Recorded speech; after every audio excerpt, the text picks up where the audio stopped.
Ito po ang ating Joe Evalite Duo Tandem Stroller.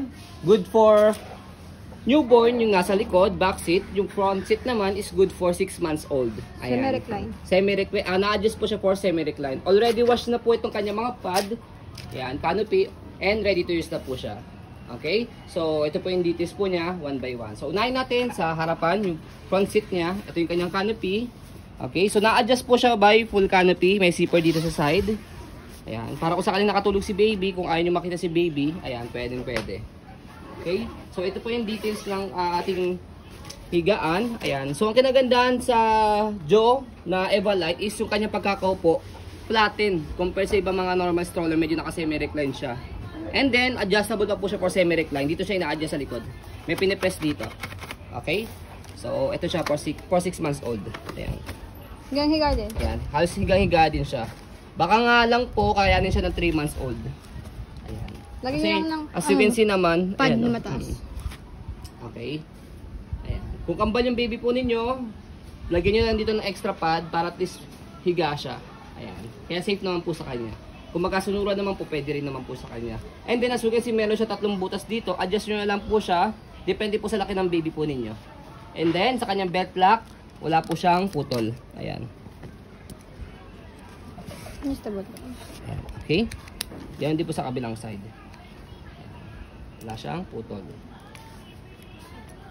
And then, front handle. Yan. Pe-press nyo po dito. Pag ilalagay si baby, itong color gray, pinapress yan. Sasalpak nyo lang siya pag ibabalik.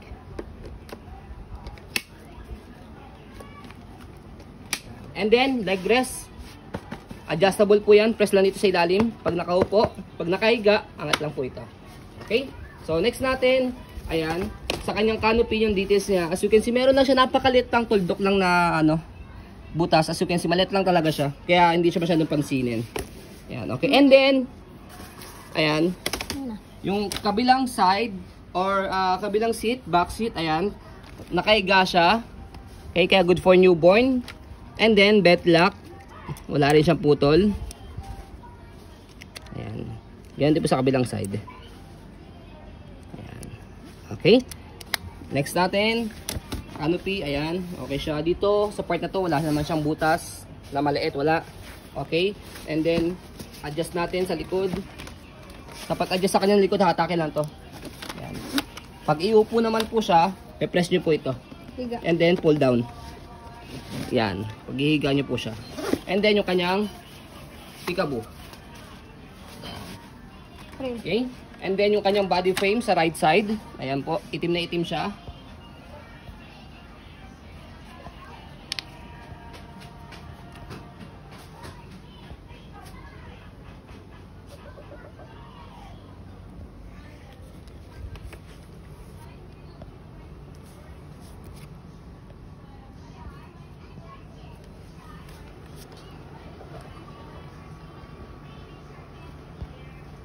Sa kabilang side, yan, left side body frame. Gulong. Okay, and then yung sa harapan, yung kanyang footrest, tapakan ng paa. Yan. And then yung gulong po niya, easy to maneuver, nag-swivel po siya. Kung gusto niyo po naka one way lang, ito po. Yan. Bababa yun, aangat nyo lang po ito. Ang purpose po niya kapag ka inaantok or nakatulog si baby, naka one way lang siya, pwede niyo po siyang ihele. Okay? So baba lang po natin para mag-swivel. Ayan. So next po natin sa likod, sa ganyang gulong. Yan. Okay din po siya, hindi siya masyadong ganong kapudpod. Stopper, ayan, naka-cable na po sa loob po yan para isang tapak lang po dito. Naka-stop na siya. Yan. Angat, pag-go. Ayan. Ayan. Okay. Yung basket niya, ayan, ang laki. Marami kayong pwede mailagay dito. Ayan. And then yung kanyang handle. So yung handle niya, as you can see, okay na okay. Wala siyang hiwa. Wala siyang butas. Ayan. Canopy. Okay? So, additional information lang po sa kanyang canopy. Ayan.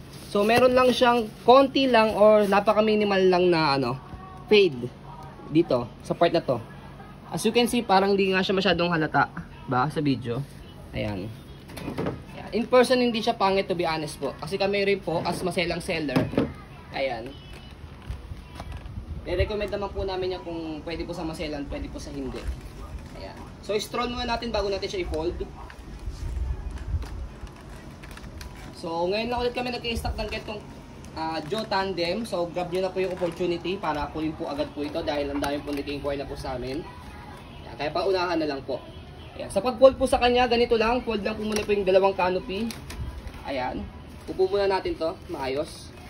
So, sa handle, pag na-fold nyo na po yung canopy, slide and press. Kasi kapag hindi nyo slide to, hindi siya lulubog, nakalock. So, slide, press, tapos compress nyo lang to. Hawak dito sa pinaka-handle dito sa unahan. Ayan. And then compress. So, yung canopy niya sa unahan, kung medyo natatamaan, pwede nyo po siyang adjust na ganyan. Okay lang yan. Para at least madali nyo po siyang i-compress. Nag-stand alone ba siya? Check natin kung natatayo siya mag-isa.